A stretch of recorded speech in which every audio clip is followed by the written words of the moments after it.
In almost every movie where there's a villain, you can tell who the bad guy is because the director will do a close up on the villain eating, and it's supposed to be disgusting, and you're supposed to hate the villain. You're supposed to know to hate the villain because of that. Jabba the Hutt, one example. This is going to be boring. I hope it's going to be short. Content statement 31. There are 3 more to go. 2 more after this. If you count this one, 3.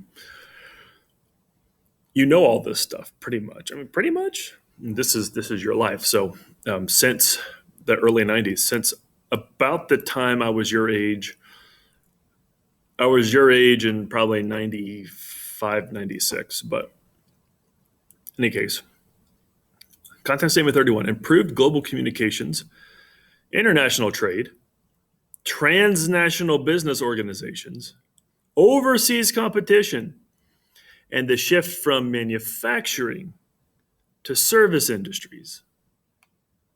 All of those have impacted the American economy.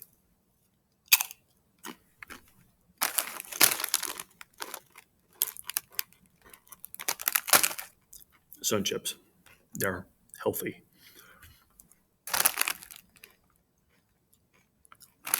28 carbs, 210 calories. Okay. What is a transnational business organization? Well, you know what it is. It's a company that does business in more than one country, transnational, across nations. Coca-Cola, great example. I was in the middle of Papua New Guinea.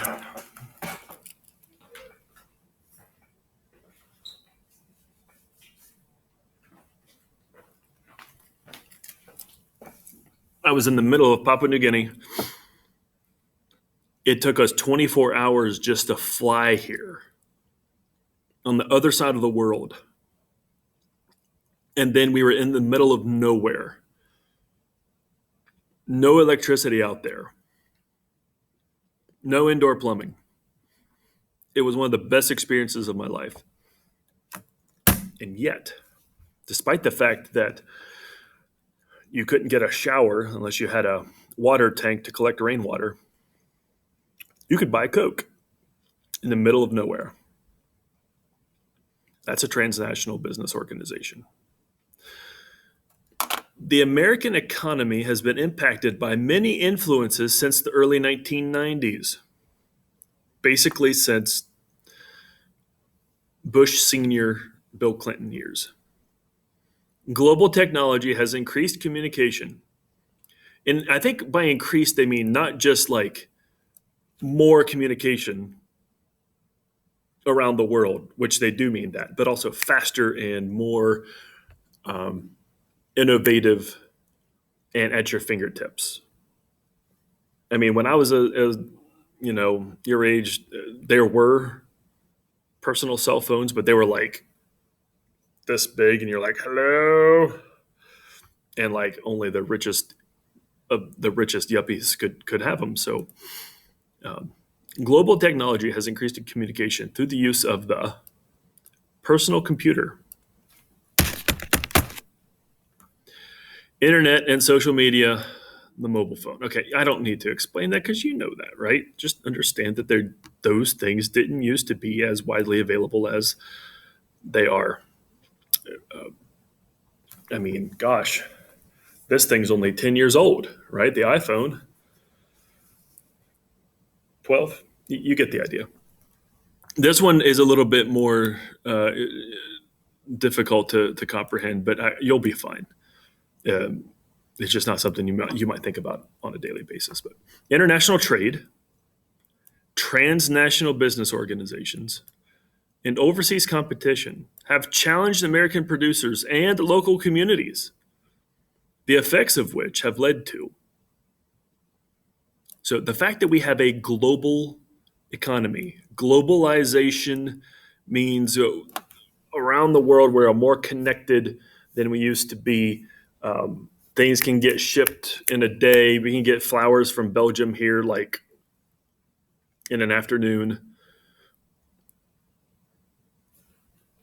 etc. That's affected how we live. So look at what happened. I talked about this with the Rust Belt content statement.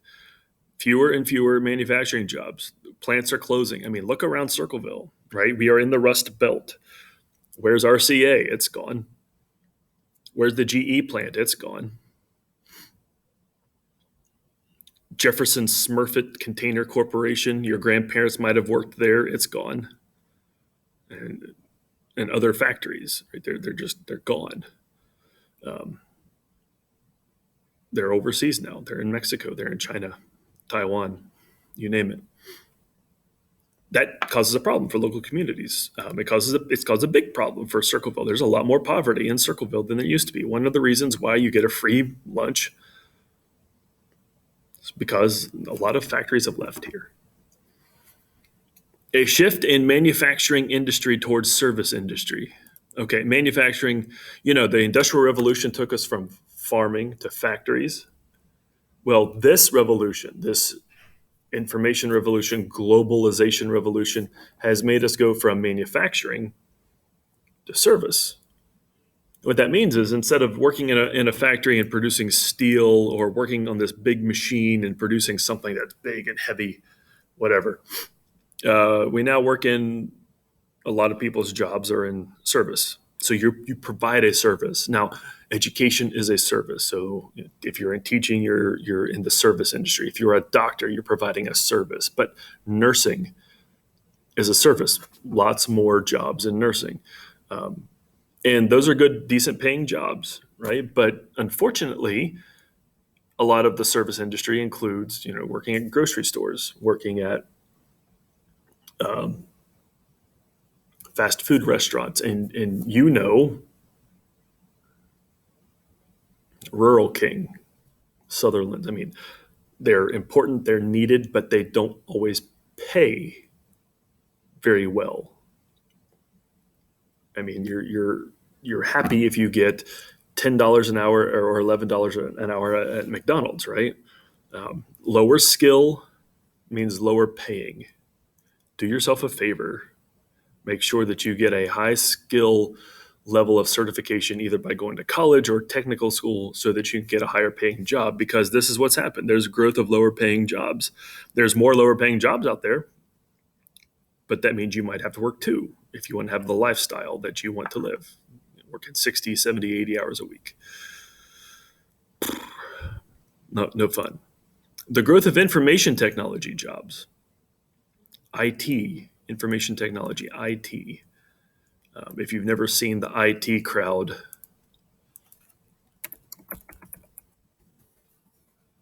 great sitcom. Great sitcom right there. British, but you got to have a weird British sense of humor. I think it's on Netflix.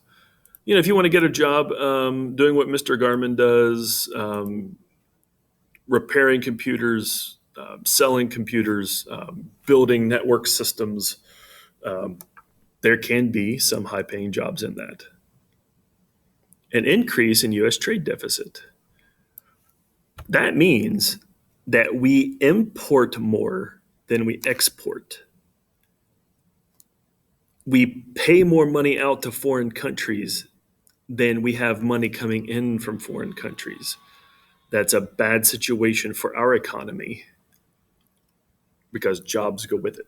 Money goes with it. We want to have more exports than imports. But right now we have more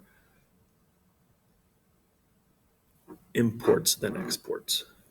All of this has led to the feel that we have decreasing wealth in our country, at least in the middle class.